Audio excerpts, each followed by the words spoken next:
مومنو اللہ سے ڈرو جیسا کہ اس سے ڈرنے کا حق ہے، اور مرنا تو مسلمان ہی مرنا، اور کسی شخص میں طاقت نہیں کہ اللہ کے حکم کے بغیر مر جائے۔ اس نے موت کا وقت مقرر کر کے لکھ رکھا ہے، اور جو شخص دنیا میں اپنے اعمال کا بدلہ چاہے اس کو ہم یہی بدلہ دے دیں گے، اور جو آخرت میں طالب ثواب ہو اس کو وہاں اجر عطا کریں گے، اور ہم شکر گزاروں کو عنقریب بہت اچھا صلہ دیں گے۔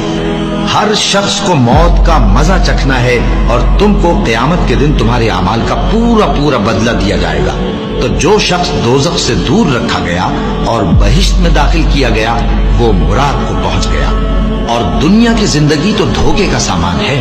اے اہل ایمان، تمہارے مال و جان میں تمہاری آزمائش ضرور کی جائے گی، اور تم اہل کتاب سے اور ان لوگوں سے جو مشرک ہیں بہت سی ایذا کی باتیں سنو گے۔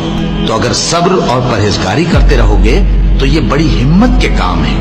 اور کاش تم ان ظالم یعنی مشرک لوگوں کو اس وقت دیکھو جب موت کی سختیوں میں مبتلا ہوں، اور فرشتے ان کی طرف ہاتھ بڑھا رہے ہوں کہ نکالو اپنی جانیں۔ آج تم کو ذلت کے عذاب کی سزا دی جائے گی، اس لیے کہ تم اللہ پر جھوٹ بولا کرتے تھے اور اس کی آیتوں سے سرکشی کرتے تھے۔ اور جیسا ہم نے تم لوگوں کو پہلی بار پیدا کیا تھا ایسا ہی آج اکیلے اکیلے تم ہمارے پاس آ گئے، اور جو مال و متاع ہم نے تمہیں عطا فرمایا تھا وہ سب اپنی پیٹھ پیچھے چھوڑ آئے، اور ہم تمہارے ساتھ تمہارے سفارشیوں کو بھی نہیں دیکھتے جن کی نسبت تم خیال کرتے تھے کہ وہ تمہارے سفارشی اور ہمارے شریک ہیں۔ آج تمہارے آپس کے سب تعلقات منقطع ہو گئے، اور جو دعوے تم کیا کرتے تھے سب جاتے رہے۔ ان فرشتوں کی قسم جو ڈوب کر کافروں کی جان کھینچ لیتے ہیں، اور ان کی جو مومنوں کی جان آسانی سے نکالتے